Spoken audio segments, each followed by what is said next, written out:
नमस्कार प्रिय दर्शक बंधु मु अजय मिश्र स्वागत करुच्ची विधि विधान ओडिया चैनल पुणी एक नूतन अध्याय।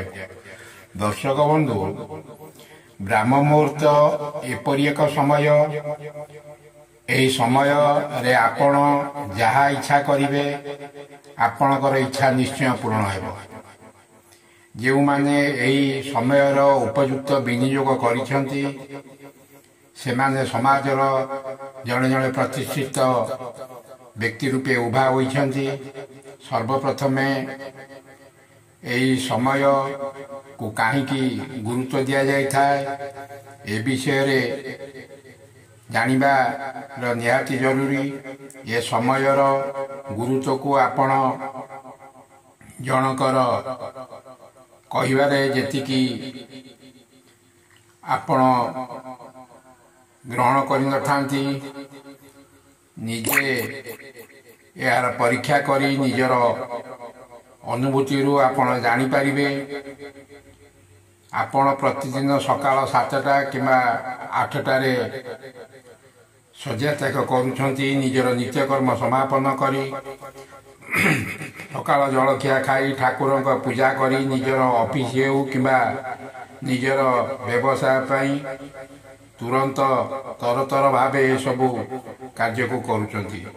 कारण आपणकर पाखरे समय अभाव किंतु आपण जदि प्रतिदिन राति 3टा ରୁ 5टा मध्य उठी यही समय मध्य स्नानादि कर्म सारी योग ध्यान प्रार्थना करने परे आपण पाखरे बहुत समय बंची थाए। प्रत्येक काम को आपण सुरुखुरु रे करिबा पई मध्य समय पाई परिबे। ये सब कहिबार उद्देश्य आपण राति 3टा ରୁ 5टा मध्य सोई रहउछंती। एई 2 घंटा जहा कि एक गुरुत्वपूर्ण समय जहा को आमे सोई करी नष्ट कर देउछु।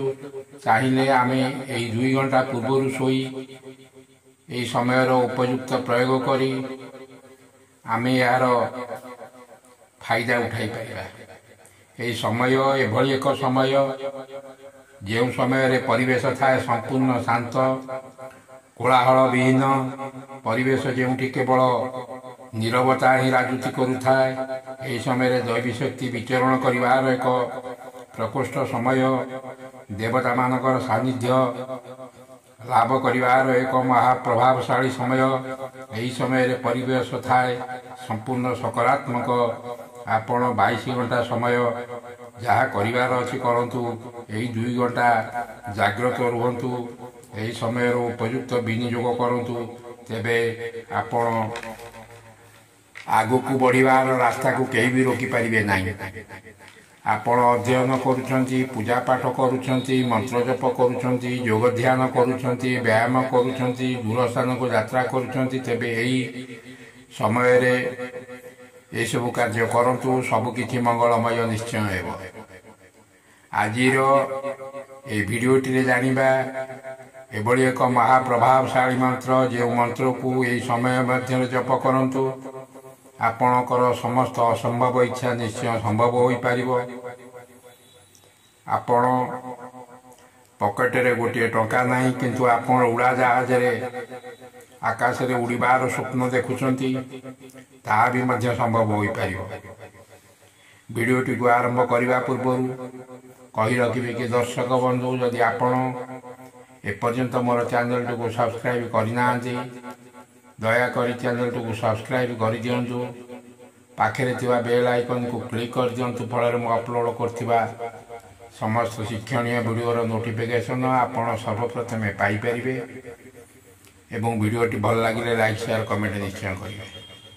दर्शक बंधु आपण यही समय अनेक मंत्र जप करुथिबे। से मंत्र जप करने सह ये मंत्र को प्रतिदिन या ब्राह्म मुहूर्त समय एकमाला जप करंतु। आपणकर जेकोसी इच्छा तुरंत पूर्ण हेबो। यही मंत्र को 11 दिन पर्यंत दृढ़ निष्ठा एवं विश्वास सह जप करंतु। यदि देखिए 11 दिन समय मध्य आपणकर इच्छा पूर्ण हुए नहीं तेबे पुनर्बार आपण या आहरी 11 दिन जप करि पारिबे। यही मंत्र स्वयं ସୃଷ୍ଟିକର୍ତ୍ତା ବ୍ରହ୍ମା, ପାଳନକର୍ତ୍ତା ବିଷ୍ଣୁ, ସଂହାରକର୍ତ୍ତା ମହେଶ୍ୱରଙ୍କ ଆଶୀର୍ବାଦ ପାଇବା ନିମନ୍ତେ ଏକ ସମର୍ପିତ ମନ୍ତ୍ର। ଏହି ମନ୍ତ୍ରକୁ ଏକ ନିର୍ଦ୍ଦିଷ୍ଟ ସମୟରେ ଜପ କରନ୍ତୁ। ଅର୍ଥାତ୍ ଯଦି ଆପଣ ଏହି ମନ୍ତ୍ରକୁ ରାତ୍ର 3:30 ଜପ କରୁଛନ୍ତି, ତେବେ ପ୍ରତିଦିନ ସେହି ଏକା ନିର୍ଦ୍ଦିଷ୍ଟ ସମୟରେ ହିଁ ଏହି ମନ୍ତ୍ରକୁ ଜପ କରନ୍ତୁ। ଏଠାରେ କହି ରଖିବା ଉଚିତ ମନେ ହେବ, ଆପଣ ଯେଉଁ ମନ୍ତ୍ର ଜପ କରୁଛନ୍ତି, ସନ୍ଧ୍ୟାରେ ହେଉ, ରାତିରେ ହେଉ କିମ୍ବା ଦିନରେ ଜପ କରୁଛନ୍ତି କିମ୍ବା ଠାକୁରଙ୍କ ପୂଜା କରୁଛନ୍ତି, ଏହାକୁ ଏକ ନିର୍ଦ୍ଦିଷ୍ଟ ସମୟରେ ଜପ କରନ୍ତୁ। ତେବେ ଏହା ଆପଣଙ୍କୁ ତୁରନ୍ତ ଫଳ ପ୍ରଦାନ କରିଥାଏ। ଏହି ମନ୍ତ୍ରକୁ ଦିନରେ 3 ମାସ ଜପ କରିଲେ ଯେଉଁ ଲାଭ ମିଳିଥାଏ, ଏହି ମନ୍ତ୍ରକୁ ଏହି ବ୍ରାହ୍ମ ମୁହୂର୍ତ୍ତ ସମୟରେ 11 ଦିନ ଜପ କଲେ ସେତିକି ଲାଭ ମିଳିଥାଏ। ଏହି ସମୟରେ ଯେତେବେଳେ ଶଯ୍ୟା ତ୍ୟାଗ କରୁଛନ୍ତି, ଆପଣ ପ୍ରଥମେ ଆପଣଙ୍କର ଇଷ୍ଟଙ୍କୁ ପ୍ରାର୍ଥନା କରିବେ। ତାପରେ 2 ନାକରନ୍ଧ୍ରରେ ଦେଖିବେ। ଯେଉଁ ନାକପୁଡ଼ାରେ ଜୋରରେ ପବନ ଶ୍ୱାସ ଯିବା ଆସିବା କରୁଥିବ ଅଧିକ, ସେହି ପାଦକୁ ପ୍ରଥମେ ଭୂମି ଉପରେ ପକାଇ ଭୂମିକୁ ପ୍ରଣାମ ଜଣାଇବେ। ତାପରେ ଯଦି ଆପଣ ସ୍ନାନ କରୁଛନ୍ତି ତ ଅତି ଉତ୍ତମ, ନଚେତ ଗୋଡ଼ ହାତ ମୁହଁ ଭଲ କରି ଧୋଇ ରାତି ବସ୍ତ୍ରକୁ ବଦଳାଇ ଦେଇ ଅନ୍ୟ ଏକ ସଫା ବସ୍ତ୍ର ପିନ୍ଧିବେ। ଯେକୌଣସି ମାଳାରେ ଏହି ମନ୍ତ୍ରକୁ ଏକ ମାଳା ଅର୍ଥାତ୍ 108 ଥର ଜପ କରନ୍ତୁ।